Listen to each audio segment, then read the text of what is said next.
the flu. Hey, I'm Mitch. And I'm Greg, and this is Sidenote, a podcast where every episode we tell stories about and then debate a controversial topic. And then we research and splice in all the mind-blowing shiznit throughout so you are entertained while simultaneously learning. Today we are talking about vaccines. It is going to be hosted, this podcast, by myself, Greg, and Rachel. And we're going to start with some stories about our experiences with getting vaccinated and Rachel's short time as an anti-vaxxer. We'll get into the details in story time.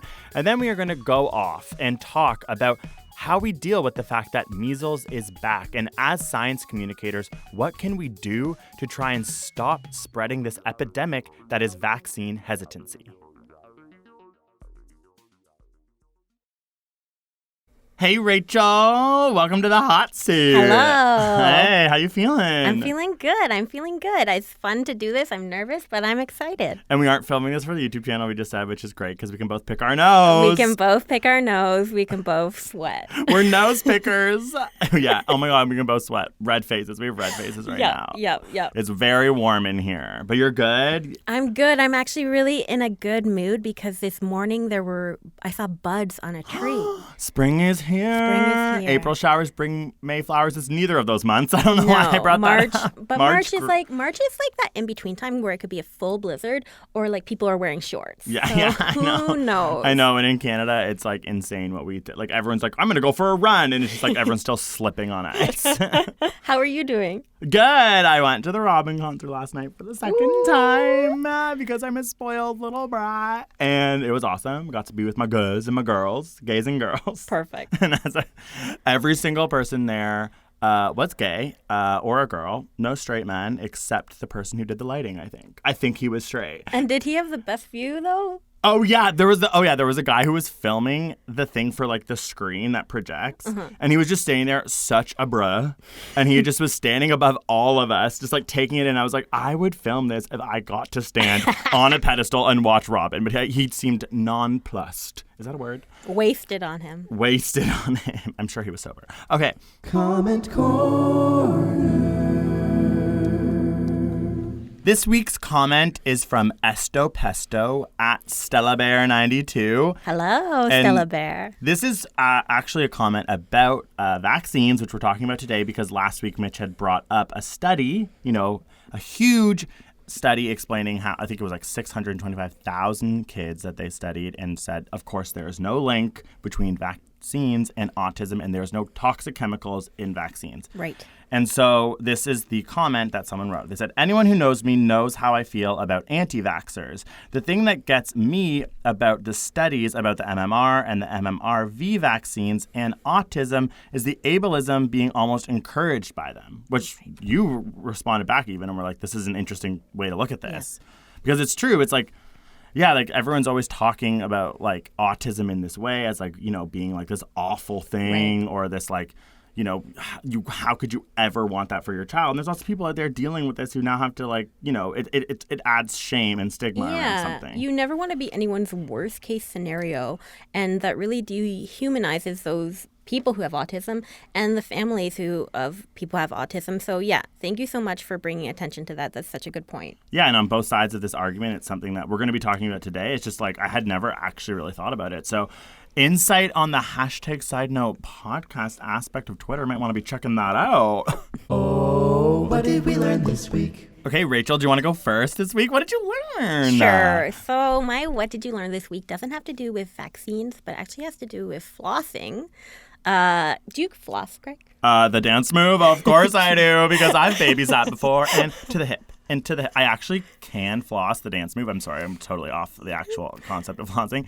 I can floss at a wedding super well. I don't know. I just want anyone out there who's like a kid or who's interested in flossing to know that like not only can I do it, but I can do it to the beat of a song, and I can double time to the beat of the song so that I actually look, I don't know, amazing, some might say. So yes, I floss. But when it comes to the like little skinny thing I put in between my teeth, I also do that. Okay. Like once a week. Mitch does it twice a day.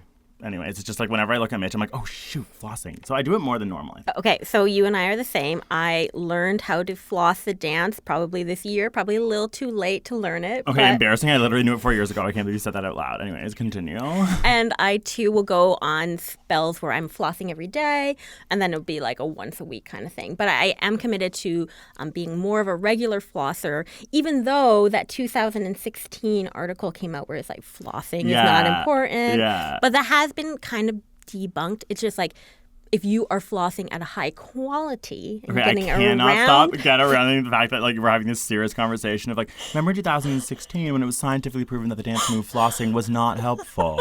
But no, okay. So you're talking about thread in teeth. Yeah, thread in teeth. Okay, thread in teeth. That like it wasn't actually good for gum health and that it wasn't removing plaque, but that's kind of been like debunked a little bit. But like if you're doing it kind of half-assed, then it won't be helpful. Anyway, so what I'm interested in is, okay, so floss is like, even though people aren't always doing it, it's still a $2 billion industry. So like, so people are buying so much floss each year. And in North America, they calculated it out to being like 3 million miles of dental floss. Oh my God. Isn't that wild? That would go around the earth like 100 times or more. Oh my God, of dental floss? Ew, that like makes me feel gross.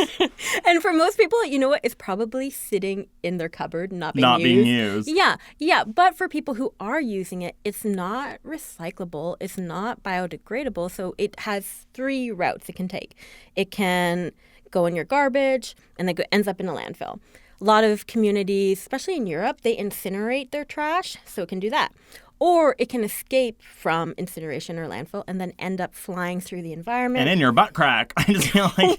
Oh my God. I've had floss in my butt crack once. How? I actually don't know, but I remember I was like, remember how you get like there's like long like people's hairs? Yeah. Once it was a floss. Anyways, I don't. Oh my gosh. Okay, anyway. But where do these where's the third option go? The third option is it escapes those systems.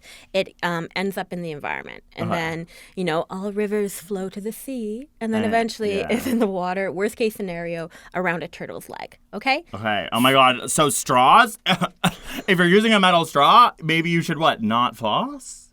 Okay, so what I'm not saying is like not to floss, but like I've been thinking a lot about my plastic waste. And I'm like, okay, so like obviously dental floss isn't like the number one concern, but it is this thing that is like it's a nylon string. It's covered in like petroleum wax. It won't break down. So it will just like break apart. Unlike fibers like our hair, they'll break down.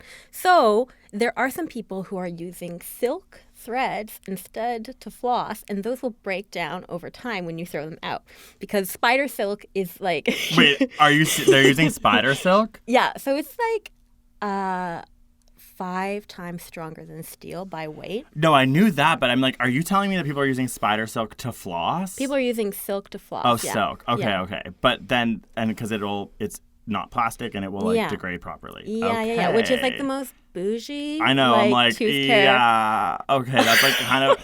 I'm like in the camp of like, let's just stop flossing. You know what I mean? I feel like everyone's just buying floss and not using it. Right. You know what I mean? I'm like, let's just not buy the floss. But anyways, okay. I'm into the silk. Okay, but there's like other fibers too that are like cellulose based, but people are making like these alternatives to floss. Yeah. So what I learned this week is more in line with us now getting into what we're talking about today, which is vaccines. And it's that Pinterest has become the first kind of like big platform that is now taking, if you search vaccination, anti-vaccination, or anything on their platform, nothing will come up because there was so much misinformation on Pinterest, which it says here like 250 million monthly users. And the stats of people who use Pinterest is really interesting. They're like predominantly parents. Yeah. Like it's a lot. There's a stereotype about it being mostly women. It's like 35% men. So it's like there's still a lot of men on there. I just don't want it to be like it's just like moms. But it's a weird demographic. It's not a young demographic like a lot of other social media platforms. But because there was so much misinformation about vaccinations, the actual company was like, okay, we are going to not allow you to search anything to do with vaccinations while we figure out how to like use our algorithm to properly like curb this issue. So it's kind of interesting. I think from us, what we're going to talk about today is a lot about like the science communication aspect of like vaccinations and like how do we move forward in this world right now. And I think that that's an amazing example of like a company like being like, okay, this is creating an issue. We need to actually do this harsh thing to start while we figure out what to do. But I think it's like, I don't know, I think it's pretty interesting. YouTube right now says that they'll demonetize anti-vaccination videos. But in my head, I'm like, okay, that doesn't, that's not stopping it. That's not stopping someone from watching it just because that person isn't getting money for it. So I'm like, here I am calling out YouTube being like, I don't know. I think that as we get further into this, it's interesting to know that Pinterest has in fact done that. You could Google, that just shows you how ubiquitous that term. You could Pinterest the word vaccine. I have not used Pinterest. I'm not a parent. I have not used Pinterest. But you can't type vaccination onto Pinterest as of this week. Wow, I really admire that. As a crafter who does sometimes Pinterest, I love that they are leading that. That's really, really cool. So into your calling yourself a crafter. Oh, my God. I'm proudly a crafter. Oh, God. Can I say I'm a crafter? Even though... Okay, so here's my last thing about being not a crafter. As a gay, I worked at a camp. I'm super good at kayaking, like not to like brag, but like literally I could paddle like there's a wake behind. You could freaking what's the word? Water ski behind me in a kayak. All right. So good at kayaking, so good at canoeing. I get hired at this camp, and they're like, Greg, you're the head of arts and crafts. I'm like, okay, that's fully homophobic. I've literally never made a craft in my life. Like, they just, like, assumed I'd be good at it. And I spent a whole summer teaching kids how to make like, they were just burning themselves left, right, and center. I don't have a crafting bone in my body. I know, but I wish I did. My point is that I did craft for 2 months. Can I call myself a crafter? No. Okay, moving on. Story time. Story time. Story time. Story time. Okay, we are going to start with some stories about vaccines. Rach, you go first. Let me know. How'd it go with the needles? Okay, so I have 2 vaccine stories. So my first one happens in grade 2 when I had whooping cough. You had? I did. Were you vaccinated? So I called my mom to ask her. I'm like, ring, ring, ring, ring. Was I vaccinated for whooping cough? She said, yes, you were. You did get vaccinated for that, and you still got it. It's extremely contagious, but I didn't get it to the high degree that it can be. So the vaccine prevented it from being worse? Yes, okay, absolutely. Good. Imagine this turned into you being like, yeah, well, it wasn't. Vaccines don't work. Yeah, that's, oh my God. So you were vaccinated for whooping cough, but you still got it, and it wasn't as bad. Do you remember it? Was it like what? Yeah. Okay, so I remember it being that I sounded like a seal barking. Like, I cannot believe you had whooping cough. Yeah. I did. So, so at first, another name for it is pertussis, and it's a bacterium like found in your mouth. And at first, it just is like has symptoms like cold, but then the whoop can last for like a month to 2 months. And so I'm back at school, I'm out on the playground, and then my mom gets a call, and it's like your kid's whooping. Your kid, like the teachers are like, we're really concerned about Rachel.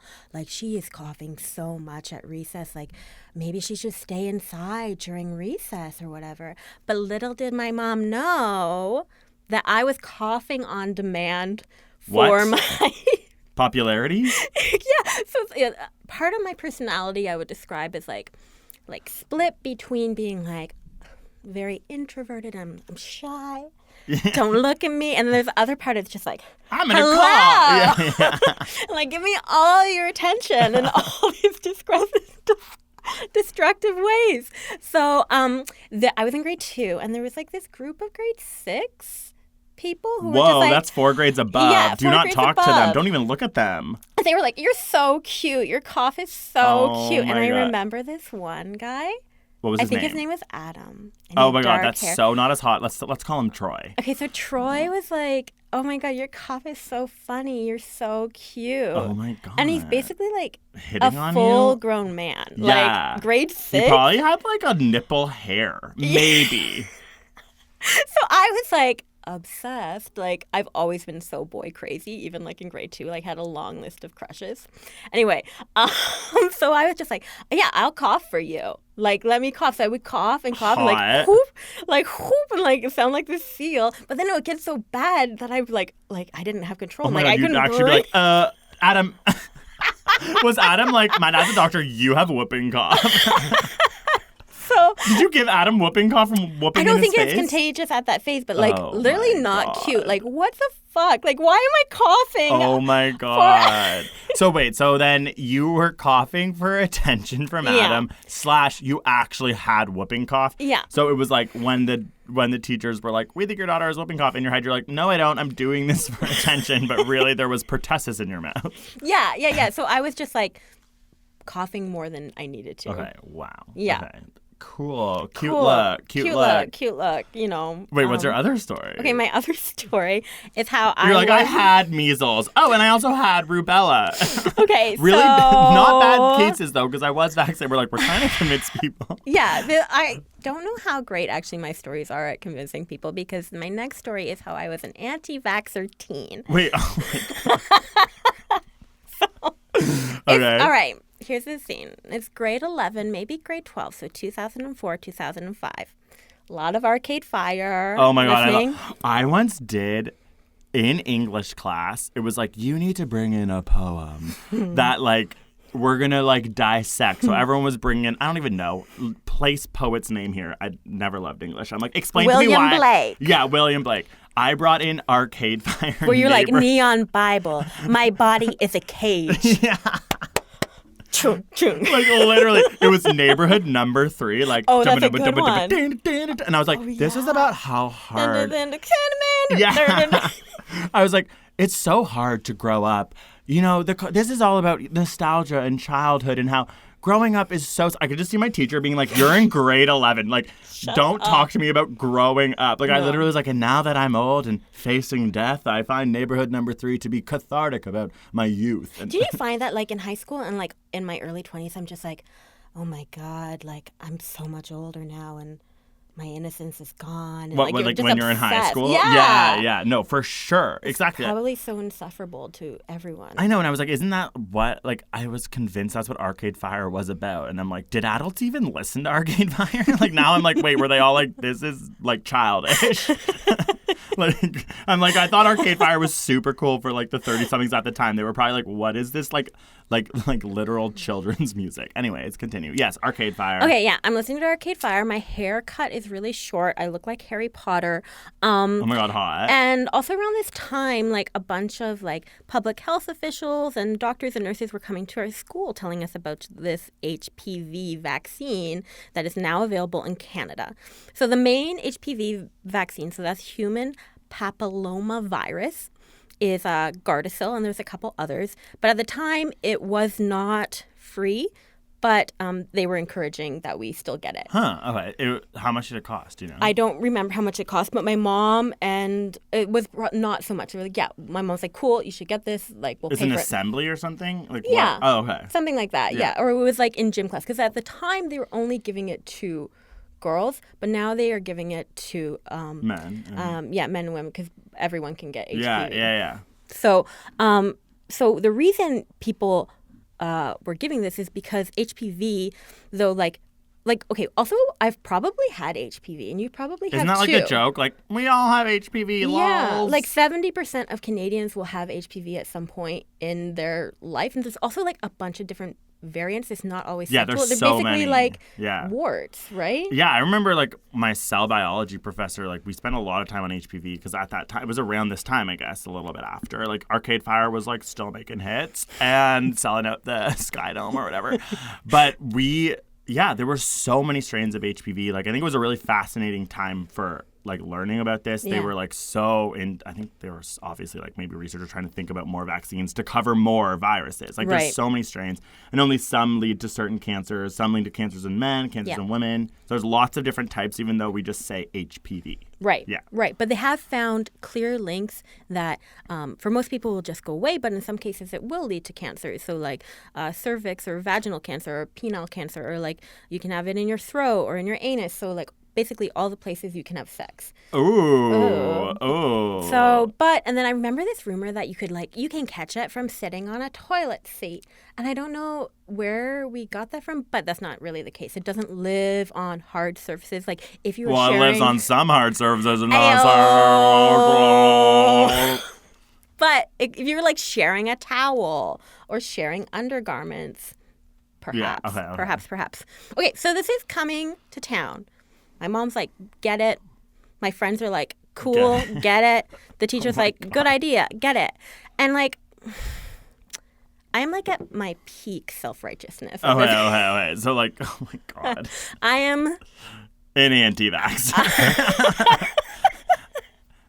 Say it with me, folks. Rachel's an anti-vaxxer.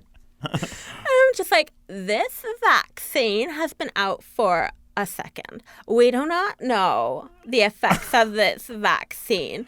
We don't know. And like, you're at the age where you're like, I know what's happening in the world. The veil has been lifted and I see the corruption. Oh my God. I literally used to subscribe to a magazine called I was going to say No Logo, but it wasn't. It was like Naomi Klein. It was Naomi Klein as a magazine. I forgot what it was called. It was like everything. It was like F corporations. Yeah. And they sold shoes made out of tires, like recycled Right. tires that were like the Converse white circle, but without the brand. So it was almost like white out. Like someone had put white out as a circle to be like, yeah, I don't care about brands. And this is made out of tires. And I bought them. I literally was like limping because it was like they were so poorly made for my feet. Right. And I was just going around being like, yeah, oh, that's interesting. You have Nike shoes on? Wow. I hope you know where that came from. In the Bangladeshi factory, people died. Mine's made out of tires. No sweatshop. Anyways, so that's my point. Is that I was like that. Yeah, I was in that same. You weren't kind of camp. anti-vaxxer. Like you were thinking you were like F the institutions. Or Yeah. something. And I'm just trying like, to defend you a little bit. thank you, but no. And the same way, I can see I feel like there is a part of me that is distrustful of sometimes institutions, Yes, of and I can course. see how Big that pharma. appeals to a certain group of people. Absolutely. So that's where I'm at. I did no research. I did not look to see how many years of trials they had done. Did you ever get the HPV vaccine? No. Wait, you don't have the HPV vaccine? I don't have it because then I wasn't Can't you thinking get it about now? it. Yeah, I probably should. Wait, so you fully are an anti-vaxxer. Wait, so you didn't? Wait. I'm so sorry. Did I just end your... Was there more to that story? I thought you were going to be like, and then I had it turning around and got the HPV vaccine. No, it's just that I was an anti-vaxxer and it appears that I still am. I know, because I'm like, the way you defend yourself is you're like, and then I grew up and got my HPV vaccine. No, I didn't. I didn't even think about it. Well, I also am ignorant. I didn't get an HPV vaccine because I was like, I can't. I'm gay. And you're like, you can get it in your anus. So here we are. I should have my HPV. We're both anti-vaxxers. Yeah, Ooh, okay. I'm pro, it's a very, very safe vaccine. Okay, it has been tested for so many people. I have numbers of Yeah, let's do that. Let's do that. Okay, let's go to the it works. It works. Okay, also to start, cervical cancer worldwide kills 200,000 people. Okay, right? A year? Probably. We should look into that. Side note here. Boom. Okay. I stated that 200,000 people die from cervical cancer, but the number, according to the National Institute of Health, is closer to 300,000 annually. And every year in the United States, HPV causes 33,700 cancers in men and women and gender nonconforming folks. HPV vaccination, however, can prevent almost all of them from ever developing. The CDC recommends that all kids who are 11 or 12 should get 2 shots of the HPV vaccine. Get the first one and then wait 6 to 12 months and get the second one. And I would like to tell my high school self that this vaccine is very, very safe and very rigorously tested. A review paper on the clinical trials of the vaccine found that all trials plural, were very large. We're talking upwards to 18,000 per trial, and was each blinded, randomized, and controlled.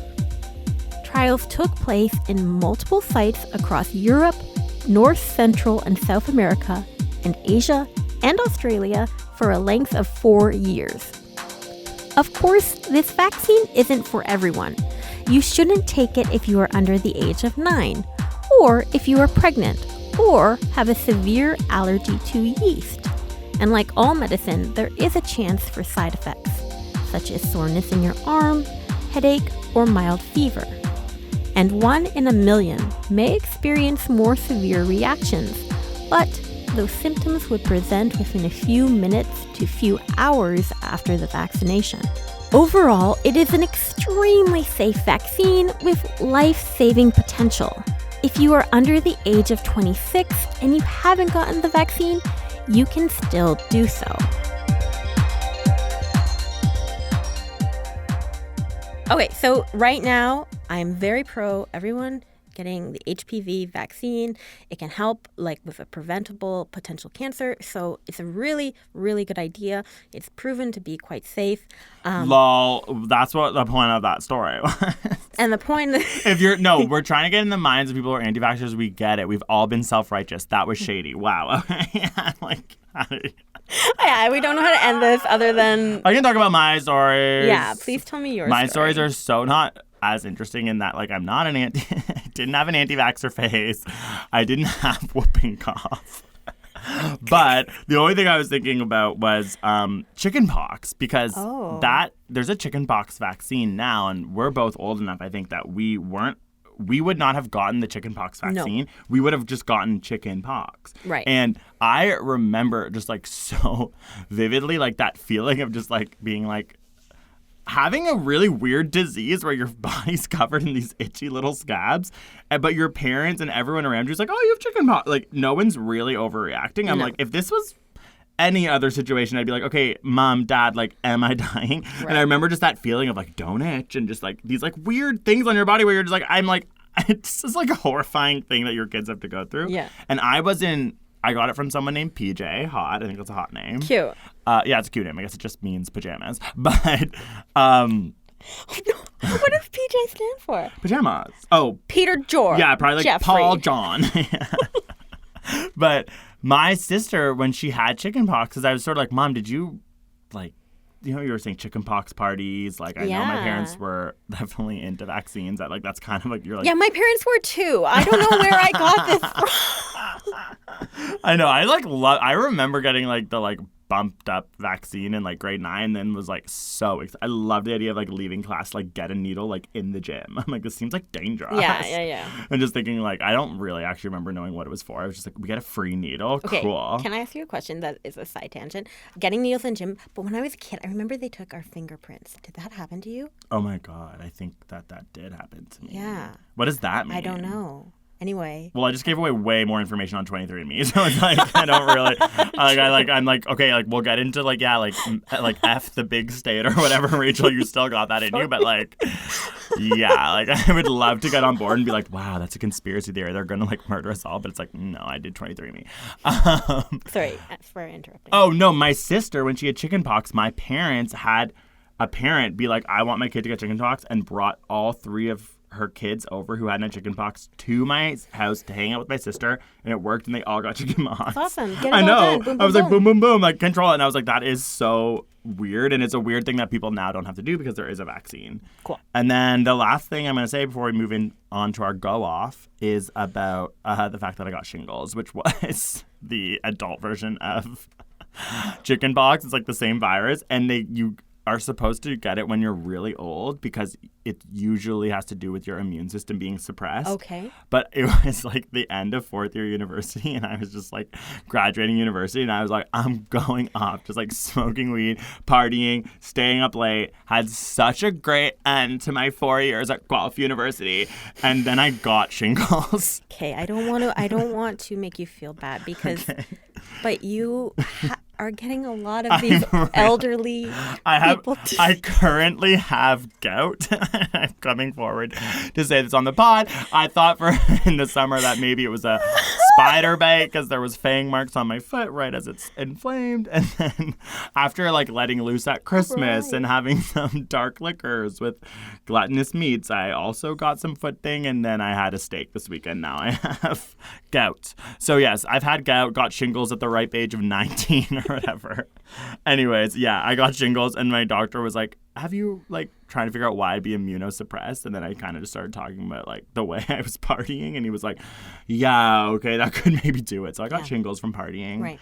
And then the last thing I would say is about the flu vaccine, that when I got it this year, I was I don't get a sticker. I just think they need to I got one. And I remember being like, that's it. I Like, got a special Band-Aid. Do you know what I mean? yeah, It's like, I know, but I was like, come on, like public health hand. We're trying to get people to get flu vaccines. Like there should be like a song or like a good job. That's what I that wanted. was so millennial of you. Where's your award? No, I was like, I like gave a bit of my day. It didn't happen super fast. You have to wait 20 minutes sitting there in True. a room. No, yeah, That'd be yeah. a great time for them to play a video being like, thank you from an epidemiological perspective for, like creating a society that is better. Anyways, No, I I was mean, like I not think you felt are not totally. praised. I think you are totally right. We have to make getting the flu shot because people who are like they get all their vaccines. There's still some people who are like, I don't know about the flu shot. Like it's still Everyone kind of says that, like all my friends, and I'm like, do you think that's cool? Like, why do you think it's so cool? Like a lot of people say it to me as if they're like, I don't get sick. Like I'm stronger than the flu shot. I'm like, yeah, you're 30 and healthy, unlike me. I have gout.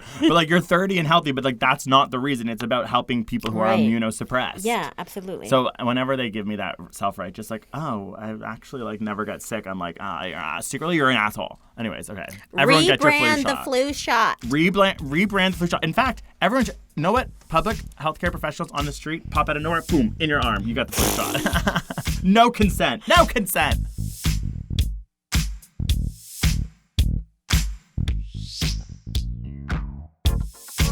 When it comes to thinking about vaccines, it's extremely important to remember that not everyone is actually able to get vaccinated.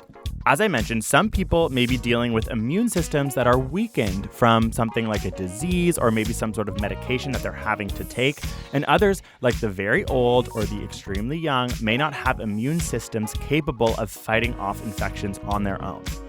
But even though these specific people can't get vaccinated, vaccines still provide them with protection. It's in an indirect fashion, so they're not actually getting the needle, but by minimizing the people around them who can get affected. So if the people around them who can get vaccinated, it in turn limits their overall exposure to the disease. I am about to say the word community over and over. So this is commonly referred to as herd immunity or community immunity. And the more that people get vaccinated within a community, the harder it is for that virus to spread throughout that community.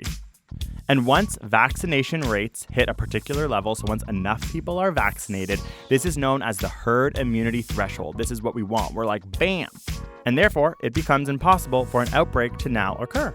A highly contagious disease demands a high herd immunity threshold. For example, measles. You need 95% of a community to be vaccinated in order to prevent a measles outbreak. On the other hand, something like the flu, a community can prevent an outbreak by just having only 45% of the population get vaccinated. In 2018, so last year, only 38% of adults in Canada got the flu vaccine. This is below the herd immunity threshold. So if you did not get the flu vaccine last year, you were putting those in your community at danger. In the United States, flu vaccination coverage dropped to 37% last year, the lowest levels seen since the last 7 flu seasons. Something like the measles, which has such a high herd immunity threshold at 95%, we cannot afford to have people opting out of getting that vaccine. If you're a healthy individual, you need to get vaccinated for other people. If you're a healthy individual and you feel like you can afford to not get the flu vaccine, for example, because you feel like you're pretty healthy yourself, don't do it for yourself. Do it for those around you. Do it for your community.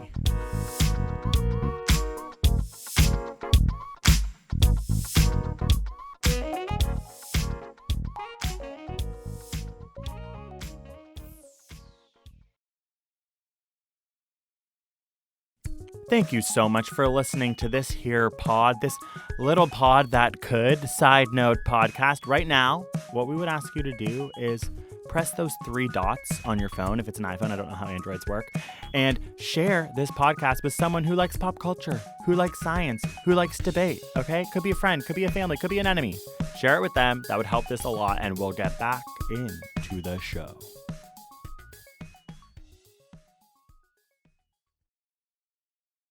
So in this debate/go-off section, we are going to be talking about vaccines, anti-vaxxers, what actually medical professionals say you should call vaccine hesitant people. Mm-hmm. We are not, although Rachel did dabble in some anti-vaxxing notions in her life. She no longer is. So we're not really going to debate, but one thing we are going to be talking about that is a bit of a debate that we are really curious about your opinions on, and we want you to listen and help us with, is how do we approach the anti-vax movement to actually create positive change, aka get people vaccinated without alienating people? Because sometimes this is a debate that we don't realize we're doing more damage than we actually are because of the way that we are addressing it. So to start, I am going to talk about what is going on right now, which is the issues around public health and the fact that vaccinating your kids has become something that is a debate, and it is decreased, and therefore measles is literally back. I do stand up and have this joke. It's like, like growing up, I'd be like, it's hard to be a kid now because growing up, I'd be like, oh, Jessica, I'm like so scared she has cooties. But now kids are like, oh, Jessica like has measles. Like that's like the concern that kids have now. So the vaccine, since the year 2000, medical professionals think the MMR, measles vaccine, has prevented 21 million deaths. So that is how effective like this vaccine. That's only since the year 2000. So that's in the last like 18 and a bit years. Yeah. So measles is back in America, even though it was eradicated in the year 2000. So there was a Disneyland incident, I think that a lot of people might have heard about in 2015, where kids, because their parents had actually chosen for them to not be vaccinated, the measles outbreak happened at Disneyland. This is where they traced it back to. It's so highly contagious, and it's an airborne disease. So you can get it from coughing, from sneezing. So Disneyland, where there's kids, is it's like so sad, but it's like an epicenter of where something like this could happen. And it's exactly right. And people come from all over the world. All over the world. And that's what happened, is that these outbreaks, they were able to trace it back to Disneyland, but they all went home to their separate places and had to be quarantined. And it was awful. And when they actually looked, it was about 50% of the people who got these cases of measles were not vaccinated for a variety of reasons. Sometimes it was anti-vaccination. Sometimes it was because they were immunosuppressed. And some of them were adults who hadn't been vaccinated for whatever reason. They didn't necessarily know. In Washington right now, in 2019, there's 72 confirmed cases of measles. So there's a current outbreak in Washington. Polio is something that obviously is a horrible, horrible, debilitating disease that our parents would have had to experience seeing, and our grandparents for sure. That vaccine, when it came out, people were like lining up. It was a huge deal because it was like, this is a literal thing that we can get to prevent this happening in our kids. It's like kind of insane. In 1988, there were 350,000 cases of polio, and in the year 2018, there was 33. So it's like, it's just, vaccines are effective. We just wanted to start by saying, when you look at it from a like scientific, epidemiological perspective, there is no argument that this isn't the best and most amazing form of medicine that we have created for ourselves as Homo sapiens to survive these, in many cases, simple diseases to cure. So I just want to make sure that we get that out there before we start talking about how we actually deal with this, because we need to know that as people who are making a podcast about science communication is literally about communicating that message. There's no debate here. There really is not a debate. There's no toxic chemicals. It doesn't cause autism. And that is, as we've talked about before, from one specific study that came out. And Andrew Wakefield, oh my God, like I'm wondering like how he feels, but he made the link between autism and vaccines. It is 100% false, completely been debunked. Right. And as we said, a new very current paper came out. 650,000 kids were studied. There was no link over a period of time. There's no point in even bringing that study up. No. Yeah. So I know you wanted to talk about...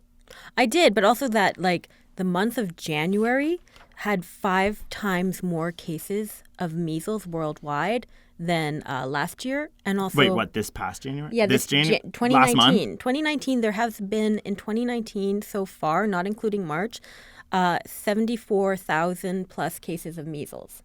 What? Yeah. In the world? In the world. Oh my God. Okay. Oh my God. I guess I was mostly just looking at American stats. And that's where there's a lot more vaccination. There's a lot more vaccination. And also, like, if we look at Canada as a case study, like 100 years ago, everyone would get measles. And then a lot of people would die from it. But then as, Canada became more wealthy and health and nutrition improved in general, less people, everyone would still get measles, but less people would die from it. because Okay. they're like their immune system is a bit they're stronger. like they're but having then, oranges. Yeah. But then when the vaccine came around, like no one's dying from it. Like the numbers are so small because of herd immunity. Everyone's being protected. So so in some like a lot of these cases are happening outside of North America, but there's been a huge uptick, especially in Europe. So Yeah, okay. Oh my gosh. It's so scary. It's so scary. yeah, 72 children and adults in Europe died in 2018 from measles. Oh, died? Yeah.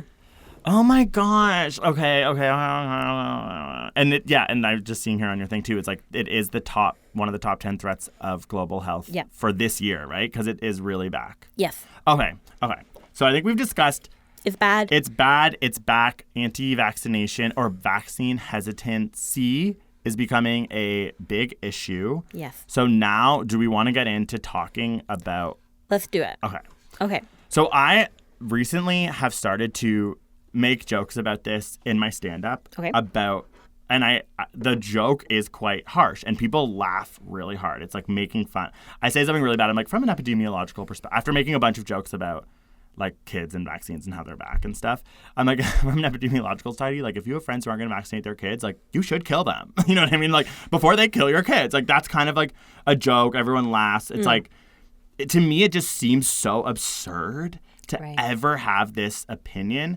But now that I'm even making those jokes and they're working, I'm like, wait, do I want to be saying this? Because it's like, how do we actually not alienate these people? Because they are just trying to do what they think is right for their kids. Right. So I would like to ask you, what would you do? What would you do? Okay, so that kind of brings up a good point of like the backfire effect. So they did this study and they gave two false articles. One was saying it was in regards to weapons of mass destruction, and there was one false article that was just like, yeah, they found all these weapons in this place, and then the other one's like there was never any weapons there.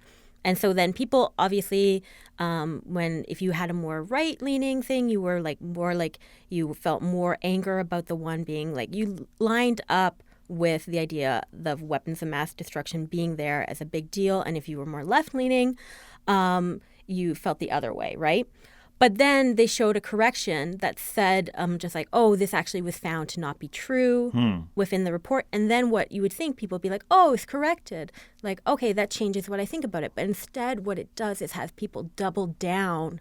They get more mad. They get more mad, and they're more adamant that, okay, there absolutely was weapons of mass destruction. Because now it's almost like that conspiracy theory mindset where it's like, oh, okay, now you're like actually like lying to me or whatever, like almost maybe feeling like duped. Yeah, absolutely. Thought duped was a problematic term. Googled it. It's not. It's the way French used to call a dumb-looking duck. So unless you're in like a duck community, that might be offensive, but you can say duped. So yeah, like maybe there's anger or hostility to feeling duped, or like, you know that feeling when you actually, I can relate to that feeling when you've said something, you get caught in a lie. For example, everything I say is a 10% exaggeration. So oh, absolutely, me too. Yeah, take 10% off of any statement I've ever said. How many subscribers do we have right now? 9 million. We have 8.7 or something. I don't know. Probably. But it's basically 9 million. Yeah. So getting caught in those exaggerations sometimes really embarrasses me. And it's like that feeling where you get, you're wrong. It doesn't now cause me to double down because I've like had to deal with this a lot. And I'm sort of like, Greg, like being vulnerable, it's like a good thing, so I won't. But yeah, in the past, it's like getting caught in a lie. Sometimes you just start lying double time. You start panicking because you feel attacked or something. Yeah. And I wouldn't be surprised if that's maybe what is happening. Like you've made the decision to not vaccinate your kids. Yeah. In this moment, I'm like, if you've made that decision and your kid's now past those ages, you might be like, well, it's actually to defend my maybe potentially wrong decision. I'm going to go ham on this Pinterest board and make it so that other people, like, I don't know, it might drive you a little crazy. I don't know. I'm trying to empathize. And also, that's the other thing is, like, it's your kids. Like, you care. Like, I empathize that you care so deeply about stuff. And that also our brains pay more attention to false negatives. Yeah, because they can... Oh, false negatives. Or false Sorry. okay, whoa, what is it? Okay. I was just going to say that our brains pay more attention to anything that's like catchy, and a lot of the time, false True. information, you can make it whatever you want. Science isn't necessarily catchy, but Right. I guess I don't. That's Right, probably but something like I separate. guess the example would be like one of our coworkers, Matt, was doing some research on conspiracy theories, and he explained it to me really clearly that like if you are walking in the woods and you mistake a stick for a snake, oh, that's like really embarrassing, but you're safe. But if you look at a snake and you think it's a stick, then you're at risk of dying right now. Yeah, So yeah. like we can like say like this information, like if there's a chance that autism or Gotcha. you can get really sick from a vaccine. That's scarier than the preventative nature of vaccines. Yeah. Yeah, that's true. Like you're actively doing something in your head to your child, like giving Yeah. them a needle that might damage them, whereas not doing anything can seem easier Yeah. if you're not realizing the extreme risk that is. Yeah. Yeah. It's like we're like as science communicators, which I think it is really important and up to us to become part of this, like explaining how we make this public health concern. When you listen to epidemiologists and scientists talk about this particular issue, it's some of the few times that you actually hear people talk about science communication in the public because they're Right. like, wait, this is fully has to do with like what our job is and Yeah. what jobs as scientists is, which is to like communicate their research to people. And it's true. Prevention is always going to be the biggest bane of existence when it comes to science knowledge. Right. Like you're thinking about it with plastic, climate change, I'm thinking about it all the time. A lot of the time, science goes against the sexy nature of life, of enjoying things, of getting the dopamine rush. It's like, yeah, okay, we're going to prevent like the issue with plastic in the oceans. Then we're going to have to stop using plastic. That is challenging. If we're Right. going to have to prevent climate change, we're going to have to stop doing so many of the things So that many we've things. been allowed to do our whole lives. If we're going to prevent this like vaccination type thing, it's like, then it actually means you're going to have to actively give your kid a needle. You know what I mean? And sadly, maybe this is like not what needs to happen, but the fact that measles are back is what needs to happen maybe for these people to see the damage. And I think when researching this, one thing that became really important was the stories of people getting measles who weren't vaccinated. Like that, Yeah. those are so sad to read. When I was reading them, it immediately gave me that reaction. That is something that I think these parents need to read because I can't empathize with having a kid, but when I read those stories and like as a parent, I think I would know exactly if I was vaccine hesitant, those stories are more impactful than us just being like, you're an idiot. Like, you're so stupid. Look, even in the past, look at all these polio and now it's eradicated. Right. So I don't know, how do you highlight like depressing stories about people who have measles? No, that but brings up such a good point that stories are more important to people than stats. So Yeah. there's a paper called Evidence-Based Strategies to Combat Scientific Misinformation, and it was in Nature magazine. And it's talking about all scientific misinformation, but the focus is for this one on climate change. But I think there's 4 key takeaways, and I think it really can apply as well to vaccines. So the first one kind of goes in on what you're talking about is like how we receive science information is more or less coming from culture and cultural cognition, Yeah. from our peers, from our families, and also like we're pulling things that match our pre-existing values especially and biases. science. I love thinking when I'm hanging out, like drinking, or I'm like, wow, drinking. I've got never drinking again. Hanging out with my friends, whenever they do pull in science info to talk to me about it, I always clock it because I'm like, oh, interesting. Like, where'd you get that? Like, Yeah. usually it's something like that, something probably a catchy title from some magazine that fit their narrative. Absolutely. Yeah. Absolutely. So it's the idea that you can inoculate the public against misinformation. And inoculate's fun because like it takes that vaccine analogy where you're putting a bit of the like virus into a person to make them healthier against it. So if you're telling people the misinformation, just like, yeah, there was that study about autism, and so many people have proven it wrong. Like if they hear that from a friend or a peer beforehand, instead of getting that information now from like an anti-vaxxer campaign, they're like they can recognize that So that's it's a literally threat. beating them to the punch. Yeah. Saying like this means you've been like. I think your climate change video that you just put out about like how oil industries have lied to you is so effective because it's like, yeah, people have been lying to you. And this So is you their need to know that motivation. so you can keep that like, okay, Yeah. now this is the motivation to know that moving You forward. know the lie. Yeah, that's true. But then that is about beating people to the misinformation, which is where, like, very tangibly Google and Facebook and Pinterest come in. I'm like, you need to literally, from an algorithmic perspective, get rid of the misinformation, either fully or moving it down in your algorithm, and learn and make sure that where we access information is ensuring that the correct, valuable, scientific-backed information is coming first, which I think is, like, kind of scary because that's, I don't know. I don't think that they're necessarily doing that right now, obviously. I guess people can find it if they want to find it, but that's a smart thing. Hello, Google, or whoever you're listening to. That's something you could easily do. Right. Make it harder to get the information that's wrong. Right.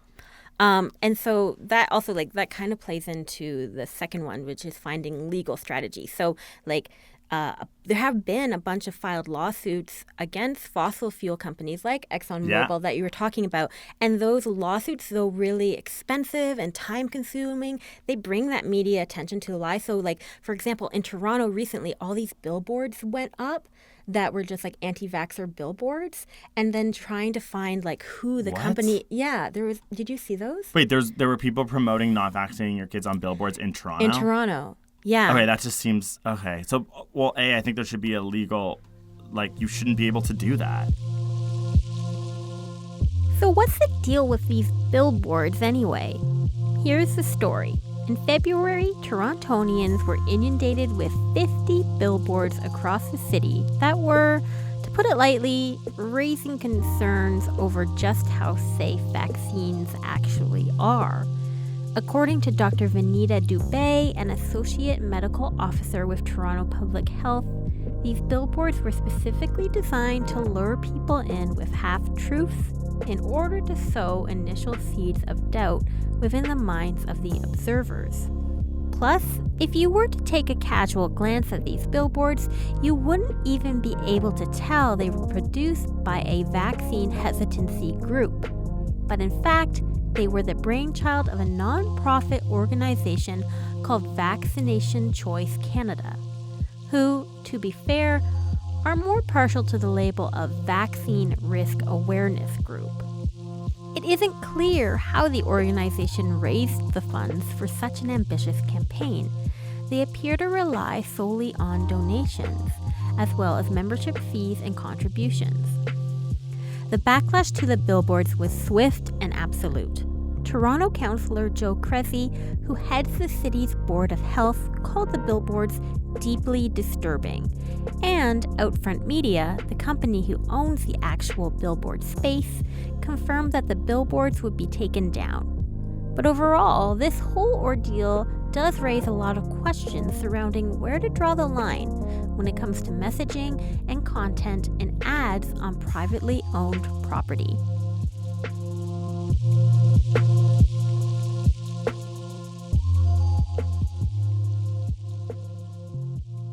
You know, the people who are now getting measles and who like bought into the anti-vax message or the vaccine hesitancy message, you know, they have just cause for a lawsuit. Yeah, that's true. Also, California, since that Disneyland thing, is trying to pass a law where everyone has to get vaccinated if they can. There are states that do that. That's another thing. It's like just being like, okay, yeah, you actually can't opt out of getting vaccinated. They're trying to figure it out now because in California, for example, where they want this law to pass, it's causing vaccine hesitant parents to say we are going to then therefore homeschool our kids. Right. So they're like upset about that. And then now they're actually just trying to change the law to be like, okay, now homeschooling is going to mean something different and you're going to be allowed to homeschool your kids in groups, almost as if like the vaccine hesitant parents are like, okay, yeah, you can get together and create mini homeschools in your house. Yeah. But if you want your kid to go to school, they need to be vaccinated. And that's like, I honestly think that that's important. That you might just have to legally regulate it if these things start coming back. Right. Well, I do. I don't know, because like I do think that like making something legal or like reprimanding people, not reprimanding, but enforcing anything and like enforcing them to more mad. Vote. Like they said, they're now creating homeschool groups. Yeah. Do you know what I mean? They're now even more disenfranchised with like Yeah. the public community before, and like who's to say that that group wouldn't? Yeah, of course those kids are grow. going to grow up to be vaccine hesitant. they're going to create like these mass, you know, like is that what you mean? Like yeah, they're that's going what I to mean. feel like, more ostracized. Yeah, more Oh, ostracized God. than But, before. Like, yeah. And then I'm just like, part is like, okay, well then you're in this group, you know, if you're creating less risk to the community you're in, but then I don't know, part of me is like, I'm not sure that is the route to take. I'm not sure about it. Oh my God. Okay. Well, I don't know. You know No, what I mean? No, it might be a strategy, but I'm not sure about it. Yeah, no, I know. And I think that's like leading to me to like, because I feel like we need to end soon. And I'm just like, what? I'm like, how do we take away something tangible? Like, Right. what do we do? Like, I'm like, okay, I think we need to make sure the people who have suffered through their kids having measles are out telling their stories to the public. Yeah. We need to make sure that, I mean, you've just said like stats are obviously important. All the like ish, I guess, like people need to know that they are effective. They need to know that this study that came out is wrong. We need to make sure we're beating them with the correct information before Right. they get the wrong information. Right. And then one thing I was also reading about from a medical perspective is that doctors actually have to like be trained to like look at the parent in the eye, nod along, not get angry, and sort of listen Yeah. to whoever is anti-vax. That's one thing they said. Listen to what they are saying and then genuinely going back like with the points that they're using in that specific argument to argue it. Yeah. Like we made a video about anti-vaxxers, which we did say was very much for people who were pro-vaccine. It was like, it was literally going through all the arguments that they have and debunking them with science. Yeah. But the tone of the video was it was making fun of them essentially. Right. And it seems like it's good because you need to be armed with the actual information, but maybe it doesn't go so far if you're not really, really empathetic, really listening, being like, I know that you love your kid, Yeah. but you're genuinely putting it in danger. Yeah. Yeah. So yeah, if we had like in terms of like the inoculation stuff, if we had created that video without poking fun at those stereotypes that we think when we think of an anti-vaxxer parent, you know, maybe putting that information out there can be really helpful because then someone can share it with their peers. Because like I think, do you know anyone who's vaccine hesitant? I definitely see it on my Facebook. Yeah, for sure. I don't. I've never spoken to anyone who was vaccine hesitant, except my friends do talk about not getting the flu virus, and then I just like roast them. I'm just like, Right. okay. But that's I mean, I think that is vaccine hesitant in a way, but not in the way of like a parent not going to vaccinate their kids. That would really mess me up, and like having to listen and be empathetic would be really hard. I honestly could see myself being like, I need to get out of this conversation. Like, wow, that person's whack. You know what I mean? Like I would jump to that, but I have not. And the thing you said about the doctor makes so much sense. Like sometimes I'm nervous even going to the doctor. I'm like, is my what I'm talking about even like valuable? Like, should I even be worried about this thing in the first place? And then if someone were to be dismissive of me, then I'm like, I don't even think I'm gonna go to the doctor. It creates that fear, that distrust in medicine. That being a doctor is so important to have like people skills. And it's a lot of pressure, and there is evidence to suggest that like the concerns of women are taken with less seriousness. Yeah.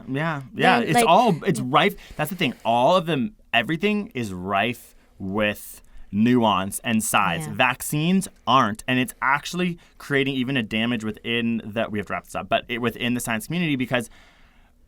What I was reading is that there are people like scientists who will genuinely be like, oh, this flu vaccine actually isn't working that well for people who are above 75. We actually need to get science rolling and do more research to make this vaccine better, but they're too afraid to publish their research because they know that anti-vaxxers are going to take it and roll with it in a completely like over the top way. So it's actually like halting scientific progress in some ways because now we're too scared to even like, you know, talk about the nuances of vaccine or talk about the nuances of like what it feels like to distrust your doctor and how. So it's like it's not helping anyone. No. And I think there's like I get it. Like if I was a doctor and I had like some interesting research about how a vaccine wasn't as effective as I thought, you'd be like, oh my God, like I know what this is just going to give ammunition to. Right. So it's just, in my opinion, all of this is very scary. I cannot even think about the concept of having a child and not vaccinating them. I can imagine how frustrating it would be to hear someone say they're not going to vaccinate their kid. And my suggestion is that you listen, you put on the most empathetic hat that you have, you don't get mad, you make fun of them later with a catharsis with your partner or with your friends. But I guess I don't even say that. Like now, but like you roast them behind their Don't back. worry, I'm roasting you later. Yeah, but then you really go back with the genuine information, the stuff that comes from, I don't know, like the government, the like peer-reviewed articles. You can go on our channel to find information. Yeah. You can find this information easily, and you like debunk the specific arguments that they have because they are going to be wrong. But you need to be nice and you need to listen, and we can't just make fun of them and tell them to die, which is what I say in my comedies. I should probably change that. What do you think? What's your last final sort of Okay, if you were to try and figure out how to approach this the best? My last final thing I would say, and I think it is more difficult with vaccines than, say, something with climate change, where the denying climate change has such a monetary value because so much of industry is wrapped up in denying climate change, Yes. right? Yeah. But if I were to challenge a science communicator or even scientists or journalists, I would say look at the money. Follow the money that's going on with this anti-vaccine movement and see who is benefiting from it. There are funders who are now topping over 100 million in donations to these kinds of movement. There are people who are profiting Off on of this information. anti-vaccination? Absolutely. Why? How? For their own personal gain. Huh. There, for example, there is the movement is really growing in France. There's a doctor who has now been disbarred, but he has like hundreds of thousand Facebook followers. Like His literally name as is like a speaker, Henry, yeah. just like getting money from people Yeah. being like, I will fight for this cause. Yeah, his name's like Henry Joyeux. So there are people who are benefiting from this, So we need to stop that. and we need to identify them and expose that. And then that can like, oh, interesting. Okay, because obviously all these movements take money. Someone pay for those billboards. Who are they? Get Yeah. those billboards down. Yep. Okay. Well, we would love to know what you guys think. I think this is going to be something that we will be talking about through all of 2019 because it's one of the biggest concerns to global health. Just remember that. And so use the hashtag Sidenote Podcast to talk to us about what you think. Give us advice because we actually need it, because we are always like, how do we make Right. videos that people are going to actually watch and are actually going to make a difference about this vaccine movement? We are in the position that we need to do something, and that's our job. So we need help. Okay. Okay, thank you. Bye.